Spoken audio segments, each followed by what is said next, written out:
Hi, everybody. Welcome to season 3 of What's IGN Crashing On. I'm Karen Walby Solomon, and I'm your host. And we're here to talk about what's hot in pop culture.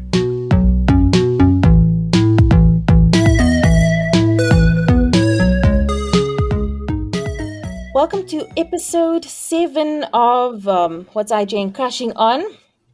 Today, we are joined by two old friends of mine, Stephen Nagel and Dean Ravell. I'm saying your names right. Yes. 100%. Welcome, guys. I love how you were like old friends of ours, but like, oh my word, am I spelling your name right? It's like nice Yeah, work, but guys. but they have a new short film out called MIA&I, which tells the story of an artificial intelligent woman who becomes a companion to a very much real woman, and I don't know, how do I say, the conflict that ensues, because I don't want to give away spoilers. But we're going to be talking about that a little bit later. It's now available to rent on Vimeo on demand. Um, but we also joined by Leanne. Say hi, Leanne. Hi, how's it going? How was your week? That's been good. I forgot you were here for a second. I know, just being a Mia and I artificial intelligence person. You should have been like, hi, welcome, Karen. Next time. So guys, I want to talk about like going back to the cinema, because it's been such a difficult 2 years for the movies, and I know that you guys are all. I mean, I think we're all on that same like level of, we would go to the movies alone. We loved going so much. So okay, I'm gonna start with you, Stephen, because you're on the end of my panel here. But what is the first movie that you saw, and how did it feel going back to the cinema? Okay, so for me I think it was Shang-Chi, like more recently, that I saw going back to the cinema.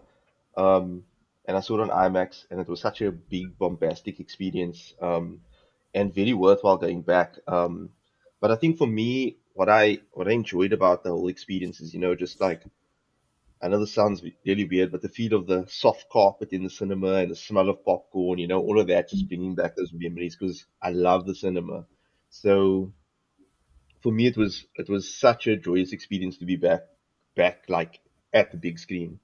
But I will say that I did cheat a bit like over the last little while. Whenever it was locked down and it was like, the level would go a bit lower and then the cinema would open up, I'd sneak in a screening on my own, like here and there. So I have like seen one or two over the last couple of years, but always safely. But yeah, it was a fun and interesting experience, and I'm happy that it's back. Mm. And you, Dean? Yeah, no, definitely. I think the first movie I saw. So in contrast to Nagel, I didn't like sneak in. I was like, for the last year and a half, I hadn't seen a movie in the cinema, which was very much not like something that you'd Mm. associate with me because I'd be at the cinema like so frequently. But Shang-Chi was my first venture back into the cinema, and I mean it's a Marvel spectacle, so seeing it on the big screen is something that you need to do. And obviously there were new protocols which felt a little bit weird. I mean, I went with a couple of friends and we had to do the whole skip a seat thing, and Mm. obviously there's masks protocols and all that kind of stuff, so it's a little bit different. But at the same time, same with Nagel, like that feeling of being back, in the cinema, in those seats, on the big screen. It was just something that I missed for such a long time, and obviously because we had gone to the movies like almost every weekend before Mm. that. So I mean, and I know you're quite familiar with that as well. I mean, we've seen movies together as well. So like, I can't wait for the lineup of movies that are coming out. Like No Time to Die, I haven't seen it yet. I'm going to in the next couple of weeks. And Mm. Dune, Eternals, obviously, Spider-Man: No Way Home. Like it's amazing. It's such like we're spoiled with the content that are coming out the next couple of months, and I'm just so happy we can be back in the big screen for it. Mm. And Julian, what are your I think, movies thoughts? definitely it was Shang-Chi was the first one. And my husband is a major movie fiend. He was like a small kid When I say like 2 hours before we were meant to leave, he was like starting to pace around the house because he was like, "We're going to the cinema." I was like, "You need to calm down." Because yeah, there's nothing like the cinema experience when the lights go out and the Mm, trailers start and like it just it was just a bit weird because like there are protocols, but depending on the cinema and the people in it, like not everyone's adhering to the protocols. So it was like fantastic because I missed people reacting in a cinema, if that makes mm, sense. But then it was also after a year and a half of just watching movies with me and my husband, like to then all of a sudden have people like chewing popcorn loudly or like laughing at weird bits. I was like, why are they so loud? So it's like one of those weird social interactions you have to get used to again.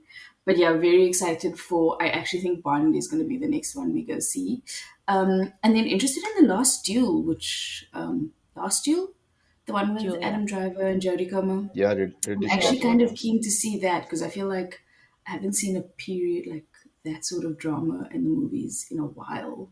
Like so Mm. keen on a period piece at the cinema. I actually didn't think I was like, oh, I don't miss it that much. I'm fine at home. And then I was like, when I went back, I was like, no, there's nothing like this. Like, I think I Absolutely. could actually I would like to keep the skipper seat. Like, I don't like people too close to me. I'm Yeah, good yeah. with Good that. call. I Good agree call. with that. Yeah, that's It's actually a good actually call. really Yeah. nice to have like your space and you can Yeah, like you have more you can space. Yeah. relax. There's no fighting over cup holders. Ah, it's a dream. It's an absolute Sure, dream. lekker. And put your popcorn and stuff on the one chair, your Yes. bag on the other chair. It's the best. Yeah. Yeah. Uh, but I'm quite excited for Dune. Um, I've never read the books and I hated the other movie, but I'm Oh, the still David Lynch excited. one. Yeah. Yeah.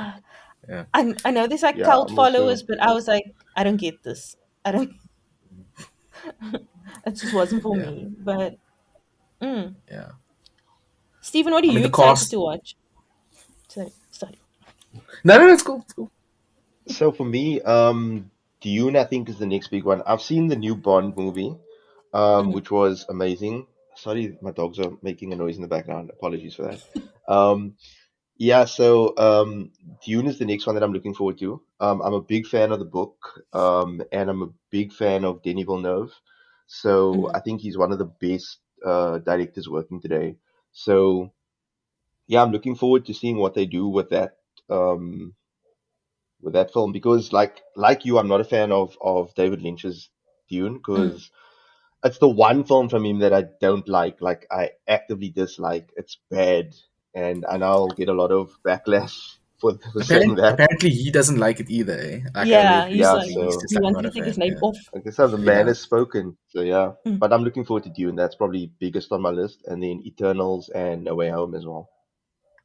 mm. Oh, I'm so excited. So talking about like big name properties. So the House of Dragon Game of Thrones prequel dropped this week. So what are you guys excited for it? Are you ambivalent? How do you feel? Steven? Go first. Or Okay, Dean? so I didn't actually care about this because of the way Game of Thrones ended. You know me, I'm Mm, like a huge fan of Game of Thrones, like buying all the merch and like always hyping up every season that came out and like getting every season on Blu-ray or DVD. And then like from season 6 on, they just like completely destroyed it and made it crap. So I wasn't looking forward to this. I was like, no, I don't actually care. But it feels like there's a lot of like competence in this in terms of the creative team, and there's a lot of yeah. I mean, George R. Martin is involved himself, and I also think that like David Benioff and DB Weiss or Weiss whatever, they were kind of like handed the keys to the kingdom, and they didn't necessarily deserve it. They just knew R plus L equals J, and then they got like the keys mm, to the kingdom. So the fact that like these are like actual directors from Game of Thrones, like Miguel Sapochnik is one of the mm, showrunners, and I mean many of these episodes were amazing. So I'm optimistic about where it's gonna go, but I wasn't that interested, and then I saw kind of like I saw there was black people in Game of Thrones, and I was like, yes, you know. Representation, yo. What is that family's name though? Like, cause I never read the books really, so I don't know. Like, I think it's I something like the think it's, Valerians or yeah, Valerians, Valerian, yeah. okay, but I think so. VEL. yeah, it's a different Yeah, spelling. Mm. yeah. So I'm excited for them. Like, I want to see what their vibe is. And you, Dean? Yeah, no, definitely. I mean, obviously, season 8 of Game of Thrones hurt us all, and obviously left a bad taste in our mouths. But I mean, the world is so dense, and the Targaryen history is so interesting. I mean, it dates back. Obviously, this takes place 200 years before Game of Thrones, so it just tells you how much rich history there is. And as Nagel Mm. said, George R. R. Martin's involved in it. So, I mean, I think we barely scratched the surface in Game of Thrones with regards to the Targaryen history. And this trailer got me so hyped. I can't wait to see Matt Smith as Daemon Mm. Targaryen. Like, I think I love Matt Smith. I think he's fantastic. And I mean, whether or not I'll wake up at 3 o'clock in the morning to watch it live is another story, because that's what I did with Game of Thrones. It remains to be seen. But yeah, I'm actually quite excited for it. Yeah. I was like not into it because obviously the way that the Game of Thrones ended, but also because I really wanted the other prequel, the Age of I mean, like the Age of Heroes one with Naomi Watts, because I was so interested in that time period. I'm like, oh my gosh, but enough about the Targaryens. But then I saw this trailer, and I was like, oh man, damn it, I'm in it again. I want to watch this. I want to They know got me. more. Yeah, I Yeah, they know. got us. Got They him. they they know how to do it, man. Yeah, My true. my friend last night was like, she was like, I'm nervous for the amount of incest that's gonna be in in the show, and I'm like, there's gonna be tons. This is like the incest generation.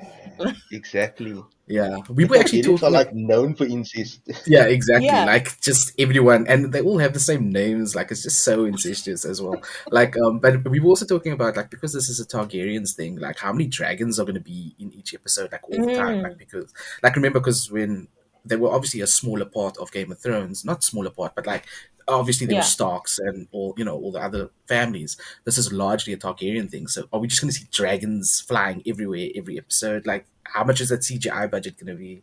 Like it's going to be quite interesting, I think. Yeah. Yeah, no, it's gonna be amazing because that's the time when there were like tons of dragons and they were huge ones also. So Yeah, I'm quite exactly. excited. They better do a good job of it. Yeah. True.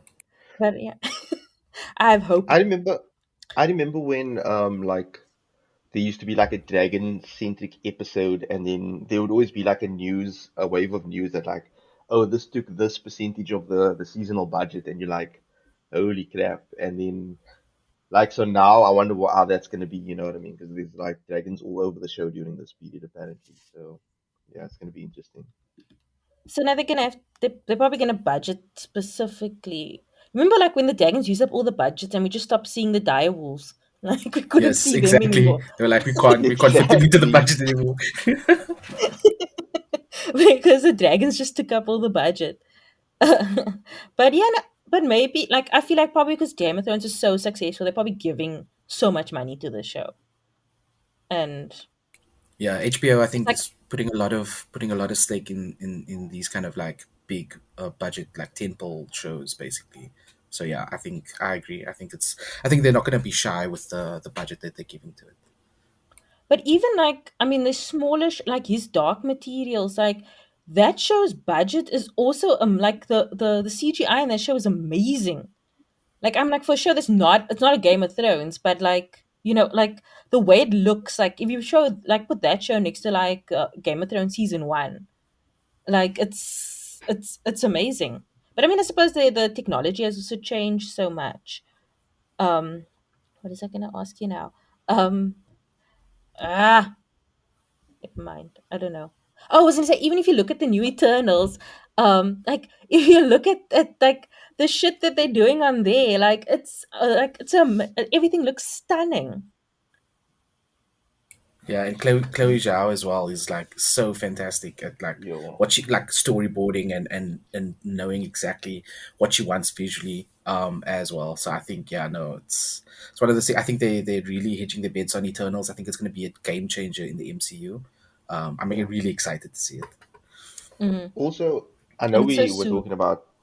talking about Game of Thrones, but just to add on for Eternals, like why I'm so excited about that is because Chloe Zhao comes from like a completely different type of cinema, like independent and like using lots of natural light, and she keeps a lot of that look for Eternals. So you have um like these amazing like sunrises or sunsets, and then you have like the CGI creature in the mix there. So I like that blending. Um, and I think it's a very unique look for an MCU film as well. So I mean, if you watch like her films like The Rider, for example, and even what's the latest one with Nomadland. No Midland. Um, yeah, I mean, like lots of natural light and wide open landscapes. So you see some of that in the trailers for Eternals. So I'm definitely looking forward to that. It's a very unique visual kind of approach to a Marvel film. So yeah, Hmm. just thought I'd mention that. I know we were talking about House of the Dragon, but yeah, got No, no, excited. no, it's fine. We go where the conversation takes us, Stephen. We go. Yeah. Um, but I also wanted to chat about, okay, so this Friday was the Ted Lasso finale, and I know you guys are both big fans of Ted Lasso. So what did you guys think of season two? Okay, Dean, we can start with you. Okay, also okay, cool. As a huge football fan and like a huge Jason Sudeikis fan from like stretching back to his SNL days, like obviously Ted Lasso was my show. Like I loved it, Mm, everything about it, like the vibe, the humor, the fact that they brought in all these different like characters, and made it more of an ensemble show. Even though it's called Ted Lasso and we focused on him at the beginning, they really made it about the ensemble, especially in season two. I felt like we needed like a positive upbeat show like this, especially in the last like couple of years. And they really delivered. Like every Friday, I needed to watch the latest episode. And obviously, this past finale was incredible. I love what they did with Nate's character all season. I like they were really like just chipping away at his sanity, and Yeah. also just like creating this villain, like that moment in the store with the mirror where he like spits at himself. I was just like, that is such a huge character moment. Like I love that. There was like a Darth Vader moment. I was just like, it's so good. And obviously like Roy and Keely's like perfect but not so perfect relationship made for great viewing, especially in the last, I'd say, couple of episodes. Early in season two, I was a bit worried about the lack of a clear antagonist because obviously in the first season Rebecca's character was kind of like undermining Ted and obviously the villain, but they kind of reconciled or kind of like squashed that whole thing at the end of the first season. And then in season two there wasn't so much a villain or antagonist, but they were focusing more on character flaws and mm, vulnerabilities, which I thought was a really good masterstroke. So I really enjoyed season two. I love Sam Richardson as well. I'm a big fan of him, and his cameo in the finale was so good. I laughed so loud, especially that last scene was ridiculous. But yeah, overall, I was a massive fan, and I can't wait for season three. mm. And you, Stephen? Yeah, so when I started Ted Lasso, I wasn't a big fan because like straight out the gate, like the first episode and that I was like, oh look, it's some guy from the States who's getting a job that he's probably not qualified for. And I was very cynical about it and all Mm, that. But I think it won me over, like as we moved through season one and kind of like it's so wholesome and you meet all these interesting characters. And yeah, I think they're taking a very big swing with season two ending in that way, and like the way they built Nate up, and it looks like they're making him like a real true antagonist. So I think that's cool, and like I saw it being telegraphed um throughout the season, and especially like the I think it was the funeral episode where Rebecca's ex just like leans into him and says something in his ear, and I was like, that's the moment. He's oh, probably going to be doing something after that. So so yeah, I found it was pretty cool. The writing also it's so consistent and so good from week to week. It's like the characters just feel so authentic and real. You know what I mean? So whatever they're doing in that writers' room, it's like it's magic. Like compared to what other mm, shows are doing, it's really on another level. So yeah, I'm looking forward to see where they go with the story, and I love the fact that they made it more of an ensemble show. Like they're not just focusing on it. Like that for me was the best thing they could have done. And it seems Mm, like it was always the plan, because I think it's way more interesting than just focusing on Ted Lasso himself. Um, and yeah, if you look at the amount of screen time that all the other characters get, it's kind of like fairly evenly split across the board. I think also a good kind of subplot in season two for me was Ted's kind of relationship with Dr. Sharon. You know, like yeah. them kind of navigating mental health. I thought that was really, really interesting. And both of them kind of learning from one another and developing a friendship at the end of the day. I thought that was really sweet. And also, I know it's just very cool to see mental health being portrayed that way on screen with care, Mm. you know what I mean? So yeah, I thought that was quite cool. And I think it also like it humanized Ted a lot because with the like the positivity thing, it didn't seem like something a normal person wouldn't be that positive all the time. And to kind of understand like where it comes from and why he's like that, sort of make him like he seems more like a proper character than a caricature or something like that. Um, but yeah, Yeah, I I agree. really love the show. I'm I don't know what it is. I don't know when last the show that's not a reality show has got me so excited to watch every week. And the way that show has just like pulled me in.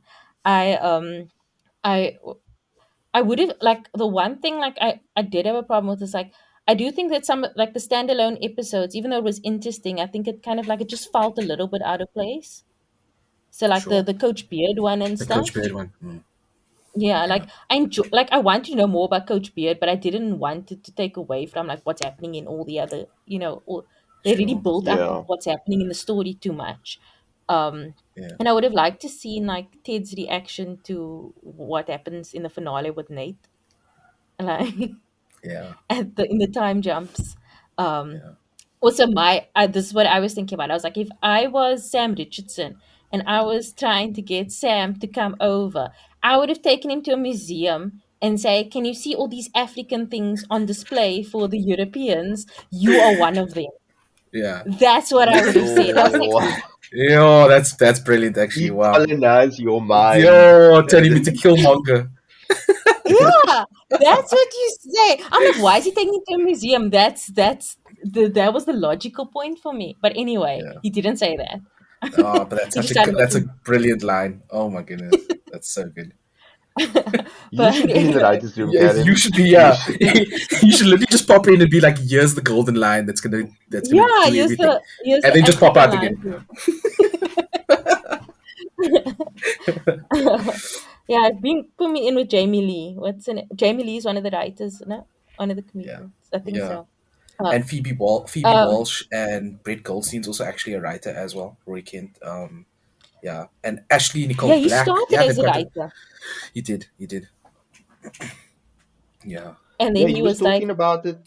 Yeah, sorry, go ahead. "No, you go."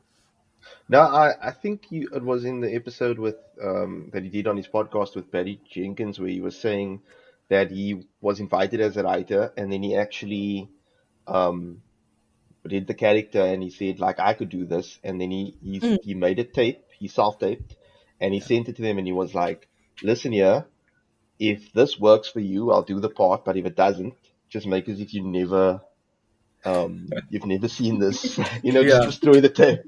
And they were like, no, this actually works, and the So, rest is history. do So you yeah, know it what's was funny? actually quite What's cool. funny about that as well, right? I was listening to an earlier podcast of his because he has a podcast called Films to Be Buried With, and he did an episode with Jack Whitehall, and this was in 2018, and they were talking about like how there aren't any good TV shows or films about soccer or like football, and obviously that was predating Ted Lasso, and they actually meant like Jack mm. Whitehall was like, oh, I heard Jason Sudeikis like it's apparently a thing that's happening, and obviously Brett Goldstein had no idea about it, but it was so weird listening to it now that Yeah. he's part of the show, and like that was back before it, like it was so interesting. But I just I thought that was really cool. I also love like the juxtaposition between him as a person and Roy Kent. Like he gets so excited and he's like he's It such a does, fanboy. And like yeah, every time he's like on a different show being interviewed, like Yeah. or he's like chatting, or like somebody else mentions the show that like he's a fan of. He gets so excited, and I'm like, oh man, and Roy Yeah, Kane's like not impressed by Yeah, not anything. at all. And yeah. he's such a cinephile as well, which I love. I love the Yes, fact that Hmm. he knows so much movies. It's amazing. he's such a geek in general. Like he's one of us. It's like it's cool. and Roy Kane's like just like, mm-mm, no, Yeah, whistle, all whistle. business. You're my Whistle. favorite. That's one of my favorite jokes in the whole thing. Whistle. Because he was My like, it's lips come back. associated. Yeah, my lips. Impale me. Impale. Oh gosh, I love him so much. Oh, it's so funny. Okay, so talking about cinephiles. So guys, okay, let's talk about Mia and I. So Cool. where did you guys come up with the idea for the film? Like, start us off. Okay, so this was like I would say 2018, 2019. I was a big fan of Black Mirror and like but like back in the day before it landed on Netflix. So I used to love it, and I was like, you know what? I want to try like making a story like that in the vein of Black Mirror, where it's like, grounded in reality, but there's this near future tech that's involved, and just to see how human beings interact with that technology, and how that can, turn out. And it's Black Mirror tends to have like a bit of a dark tone to it, so that's kind of like what I was going for. And then it was kind of like a shell of an idea about a companion and android companion and a human being like having this very meshed together weird relationship. And then I pitched it to Dean, and then we just started writing it. So initially we wrote like a very short script, and then, yeah, we just decided we're going to do this because what happened was what we've been doing for the last 10 years is just kind of like writing short films and just making them, just shooting them on our own. And yeah, so this was just like another project, and it was like the most ambitious one we decided to do so far. And yeah, I think the story just took a hold, and I find it difficult to talk about the story without spoiling anything, so I don't necessarily Yeah. want to spoil it. Um, but go and watch Me and I. But yeah, so I think that's kind of where it came from. It was just that desire to kind of tell this interesting uh tech story with like grounded characters, basically. So yeah. So talk me through like the making of the movie, because I mean, you guys talk about how it's like it was created on a budget, and but it's like it's very, like as you say, ambitious, but it's like it's a really great movie for being made on a budget. Like the amount Yeah. of like effects and like how it looks and everything. So yeah, talk us through how like Okay, the so making. so the film was made on a budget of about 20,000 rand, which is absolutely ridiculous because it's got a running time of like Yeah, 46 minutes. 46 minutes. Yeah. So that's like absolutely unheard of. Um, but we've been making films like on very low budgets for years, so we understand like how one does that, and it does take like a lot of support from people around you, whether it's family, friends, um, collaborators who are in the industry as well, willing to actually give their time for free, and also just like your own time as well, just kind of like grinding away. So what we did was we actually pitched the story to one of our actors from a previous short film, Nicola. She starred in Day Zero that we did, and then she wanted to come on board as a producer and help us kind of like crowdfund it. So we ran a crowdfunding campaign in 2019 to raise the funds. Um, and we were expecting to get like to do this whole thing on like 15K because we had a much shorter script and we didn't think it was going to be as big as big as it was. And then we were overwhelmed with the response to our crowdfunding campaign, and we got like an extra 5 grand basically to film this thing.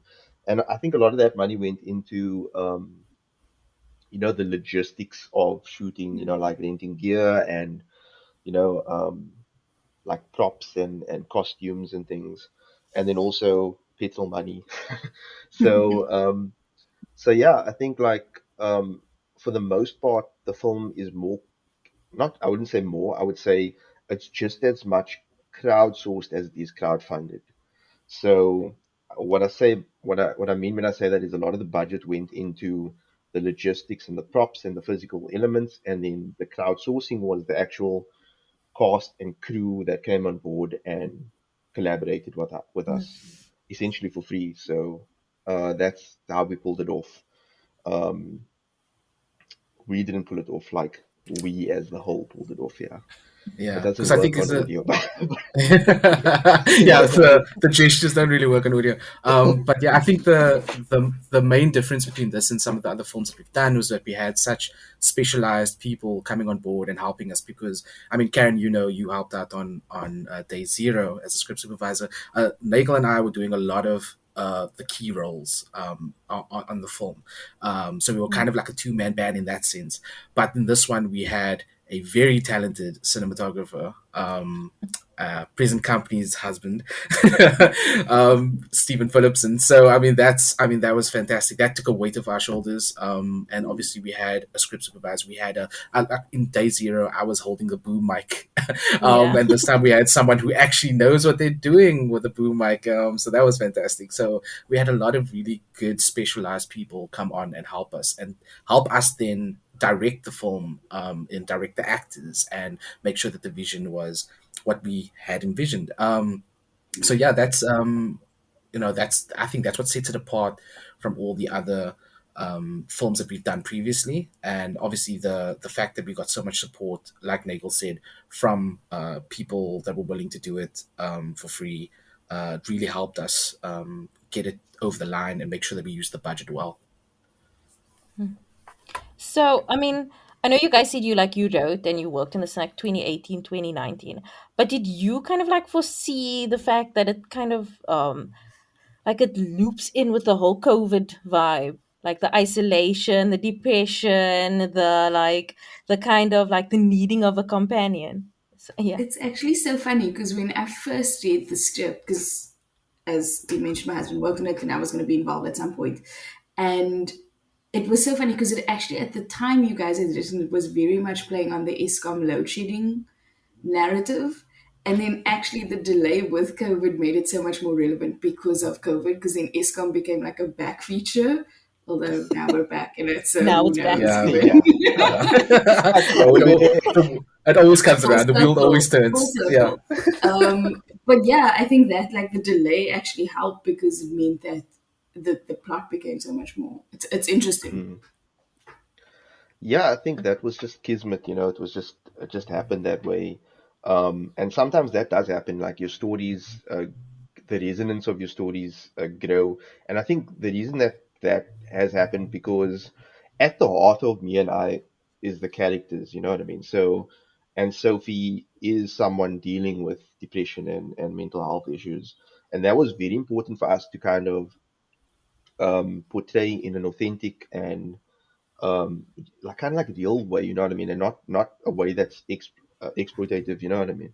So that was very important for us, and I think now because a lot of people are dealing with that because of the times we're having, I think it's just more resonant with a lot of people in that sense. So yeah.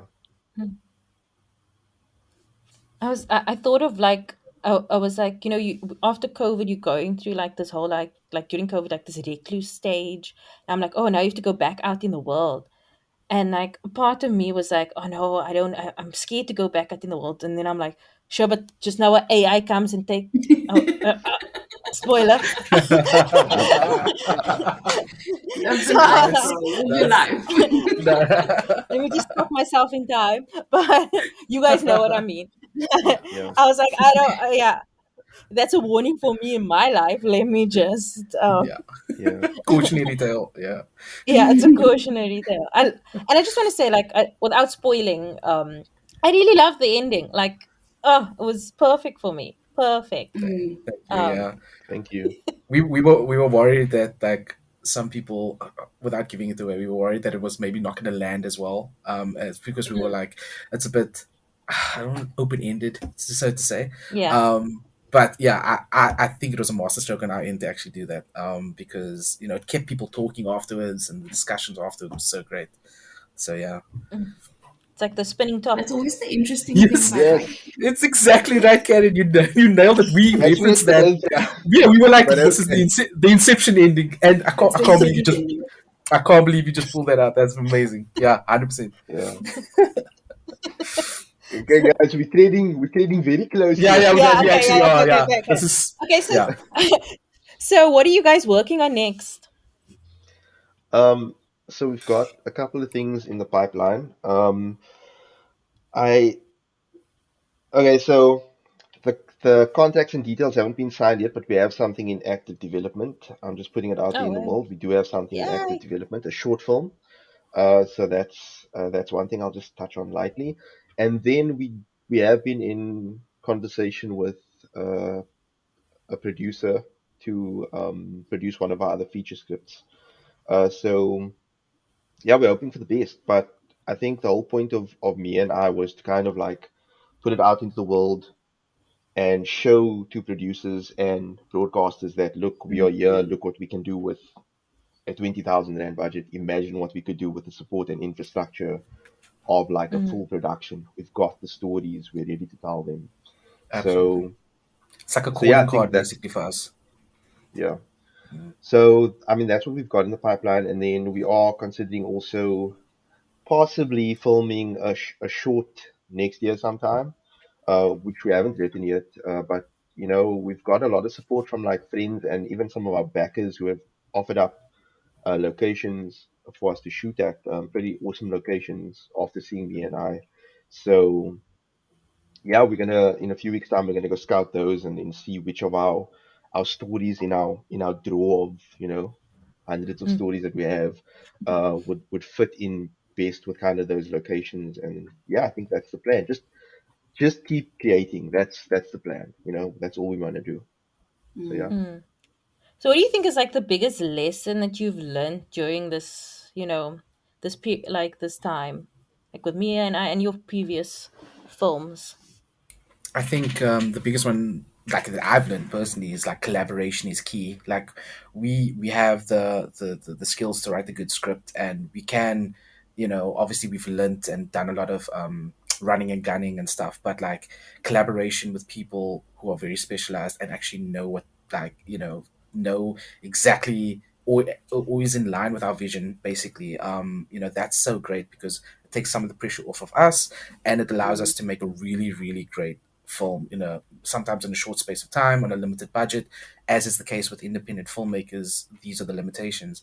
So it obviously helps to have as many talented and well experienced hands on deck. So I think that was the most important thing for us, because obviously Nagel and myself have been doing our thing for like just over 10 years, and we've had to build this kind of network of collaborators that has now become like this really really substantial and trusted network. We've got people, actors, DOPs, sound people, script supervisors, sound designers and composers. We've worked with them so much now that we've created this kind of, for lack of a better phrase, family of collaborators. That's really really, I think that's the biggest thing for us over the last few years, is just understanding that it's a collaboration, as more than anything else. And you, Stephen? So yeah, like I would say, just to riff off what Dean was saying as well, I think it's also just about connection, and just connecting with people and the right people, and in a way that's kind of organic and speaks to the art that you're trying to create. So I think that's important because you never know where an opportunity to create something new is going to come from. So I think just um, meeting people, talking to people, and putting your work, like showing your work and putting it out into the world. I think that's very important, which is difficult for introverts, and I consider Mm. myself an introvert. Um, Same. so yeah, like Same. I think that's yeah. I mean, like that's a whole other podcast in its own about like how it's so difficult for introverts to kind of like navigate a world that's designed for extroverts who are just shouting about Mm. what they're doing all the time. But yeah, I won't go on a tangent. But yeah, I think just connecting with people and in an authentic manner, I think that's something I've definitely learned over the last little while, and just keeping those people in your life. Um, yeah, I think that's important to creativity. Okay, and then let's ask the question we always ask. Who was your first celebrity crush? Okay, I Nigel, do you got want to go mine. first? Okay, Yeah. you got this. Go, go, go. So I'm pretty sure it's Nigella Lawson. Yeah, yeah. So I think that, Your yeah, I first think, your first crush, Nigel. First crush, yeah, I think Nigel. Nigella. so. I Okay. think so. Yeah. I'm thinking back in the day, I saw her like on TV cooking something, and I was like, wow, the way she cooks, eh? Damn. Um, but yeah, I Oh still my have that word. crush to this day. And she replied to me on Twitter, and I was like, I had butterflies in my stomach. So I think, yeah, it's definitely Nigella for me. Yeah. Yeah, I mean I had so many like crushes, just like local ones, like on KTV and YoTV and all those kind of people. But like, and like I think the most iconic one is like Kimberly the Pink Power Ranger, because like I love Power Yeah, Rangers I when I was a know. kid, and Loved her. she was like the epitome of like like in that time coming of age. It was like, oh my word, she's like perfect.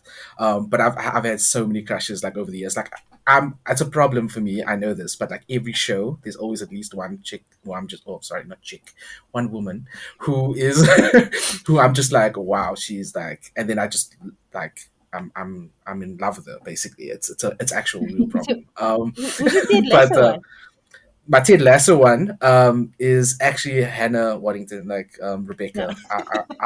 It's just something about her. She's so poised and she's so like, she's actually really really beautiful. Like I love her. I think she's great.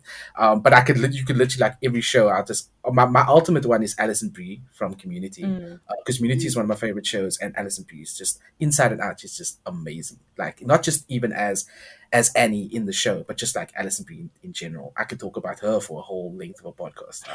I'm in love with her. But yeah, but yeah, basically that would be mine. Yeah. Okay, so this is our final segment of the show, and we basically it's called Crashing On, and we talk about things that we are have been obsessing over the last like 2 or so weeks. So we'll let our guests go first. So Stephen, what have you been crashing on? Okay, so is it only one thing? You can do two. Like the top. Okay, so for me, sex education. I'm late to this, but I started watching it, and I tried like I had a few full starts, and I wasn't a fan of like where it started out. Season one. I thought a lot of the characters were coded in kind of like a way that's like very generic. Um, but then I think like later on in season one and season two and season three, um the writing matures quite a bit. So I think it's a really important show in terms of expression, especially for young people.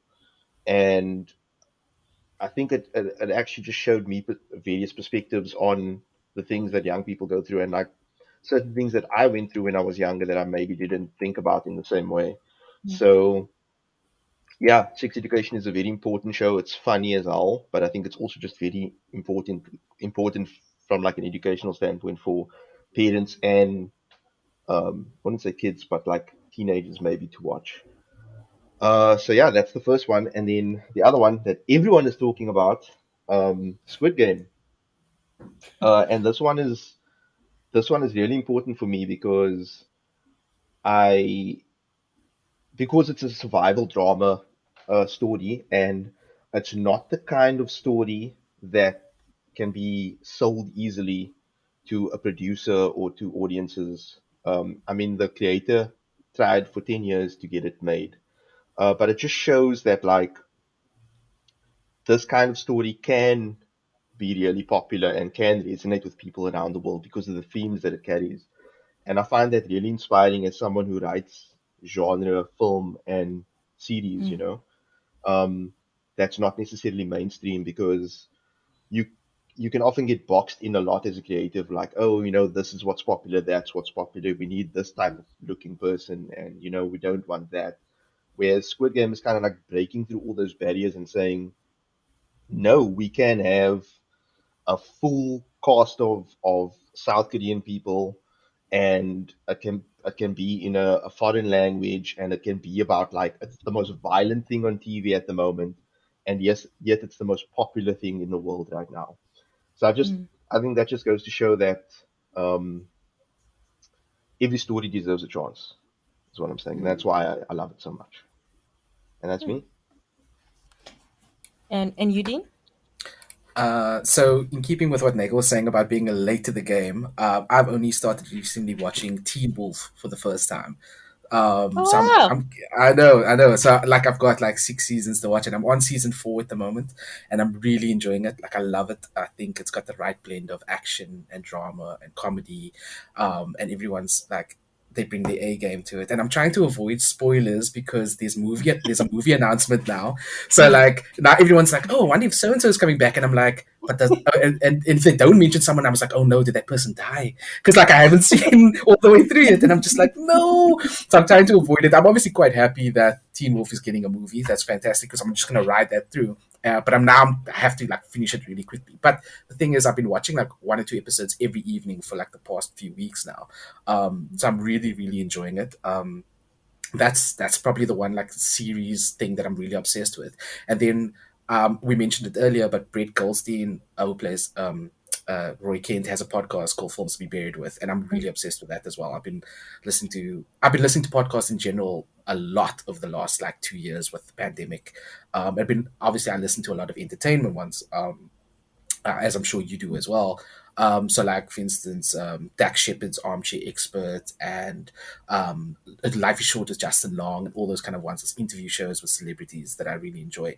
But Brett Goldstein one is like, it's so great because it's got this like unique twist on it, where they talk about movies that have significant, like, they have like, what's the first movie you remember seeing? What's the movie that you love but other people don't love? So there's like all these different categories, Mm. and I love that they kind of dissect all of it. It's so great. I think it's a wonderful exercise to actually do, like to go through that whole thing and just like, what was the movie that changed your life? What was the like, the first one you saw? What was the one that the scariest film, or the one that made you cry, or whatever? I love that. I think that's fantastic. And hearing people, celebrities, go through that is such a great thing. So those are the two kind of things I'm obsessed with at the moment. Yeah.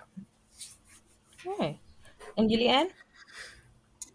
I don't know. The last 2 weeks have been chaotic, so I felt like I haven't had time to get into anything. So I've been watching a lot of YouTube, and the thing I'm currently obsessed with is Solar Always cooking challenge with the New York Times. So she used to be part of Bon Appetit, and then I actually discovered her through Binging with Babish. I'm not sure if I spoke about it on the podcast before. It's this guy, and he's a chef, and he started out by recreating dishes from movies and TV shows. And it's really, really cool. But then he does like a couple of other things called Basics with Babish and Botched with Babish. And he's really funny and it's really cool. And you just learn a lot about cooking and it's great.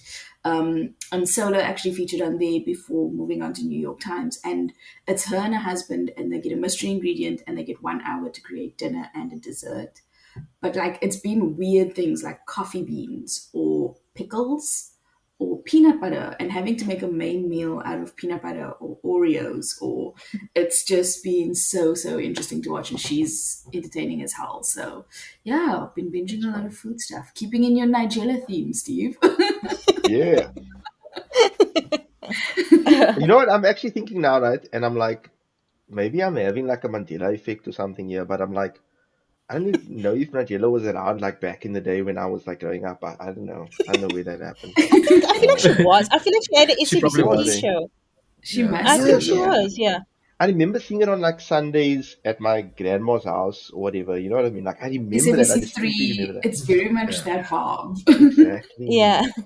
No, she did. No, Okay. she definitely did. I remember her from childhood as well. I was hard embarrassed because I was like, am I just remembering something from like last week?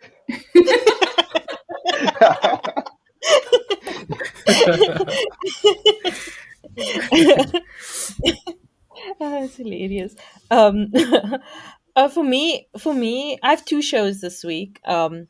I binge watched season two of Dickinson, which is like the story of Emily Dickinson, but like it's hilarious because it's like set in the 1800s, but they use a lot of like modern day like terms and it's so well written. It's hilarious and it's like emotional and like it's like Emily Dickinson herself. She was like a recluse, and she's known for like being stuck in the house. And the way they tell a story is so interesting. It's like you get that kind of aspect of her, but you also get to see like the woman she was, and like her going Mm, out, her having fun, her having friends, and that like Sure. that sort of and why she didn't ever publish her poems, like because it's like she battles with like with fame. Like, does she want to die being nobody? In the second season, that's what she deals with, like, or does she want to be famous and constantly have to like struggle with criticism and like being and like comparing herself to other people's opinion of her. So and it's like it's very interesting and but it's also extremely funny, and I love it so much. And the second season was even better than the first. And then I watched there's a new show also on Apple TV called Acapulco. And so I'm reviewing it. So I watched all the episodes, but there's like two out now. But I love the show. It's Spanish and English, and it's about this guy. It's like How I Met Your Mother type. He's like telling his nephew about his youth when he worked at this resort in Acapulco, and he's like this millionaire, and you're like, how did he get here?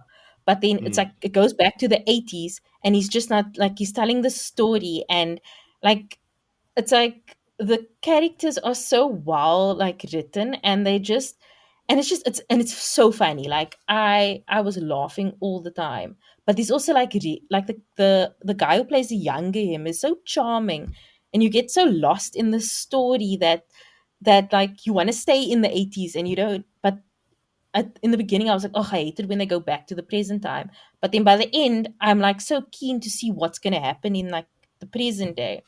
Anyway, I don't know if I'm explaining this well, but like Acapulco, like if you're looking for something, it's not quite Ted Lasso, but if you're looking for something to kind of like fill that sort of like happy hole inside of you, then then um then Acapulco is You it. know, Cool. I'll add when it I to my watch saw list. that trending on Twitter, I was like, is this like an Acapulco Heat like reboot or something? Because I don't know if you guys remember that show, Acapulco No, Heat. I have no. Did What you? is Or that? it was like this. Yeah, it was like an action fiction series from like I remember it. 1993. Yeah, I remember it vaguely. Like I just yeah, it's so like it's so Is there 90s. was a my Yeah.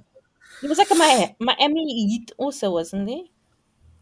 Yeah, so Um. I think it's Yeah. riffing off that. It's like a former MI6 person. It's like a CIA type. I don't even remember it, Yeah. but it's Yeah. like Yeah. it was like spy action vibes. Yeah. Yo, the pictures are crazy for this thing. It's so 90s. Oh man, I But yeah, can I'm glad it's imagine. not that. I'm glad it's not that. Yeah, it's not It's that. It's not that.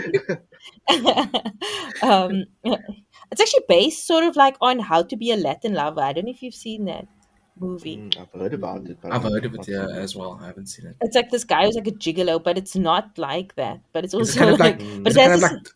like Don Juan, like that kind of vibe to it? Or no, not so much. No, and Don one is a lot more serious.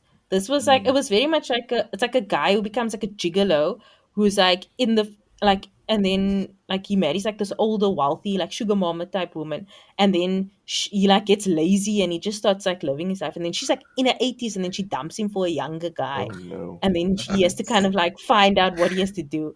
But Oh, that's that's not what the wonderful. show's about. But it's that Okay. same guy, Eugenio Derbez, and he also has a nephew in that show in that movie called Hugo. But it's that's not what the show is. I hope you don't mind. Okay.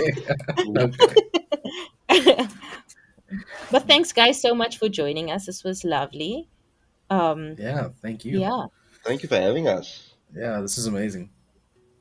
I'll put a link to the to watch Me and I in the show notes and all the stuff. But yeah, thanks so much. This was amazing. Thank you. The show is produced by me, Karen, and Rebecca Barches. The show is edited and engineered by Rebecca Barches. Our admin is done by Leanne Phillipson. Our logo was designed by Nathifa Maroof. And the show was created in partnership with IGN Africa. If you like the show, tell everyone that you can, any way that you can. Keep up to date with our episodes by subscribing to the show on Spotify, Apple Podcasts, or wherever you get your podcasts. And please rate and review the episodes on Apple Podcasts, as it helps others find the show. We'll be back in 2 weeks with another in-depth conversation with a pop culture lover. See you then.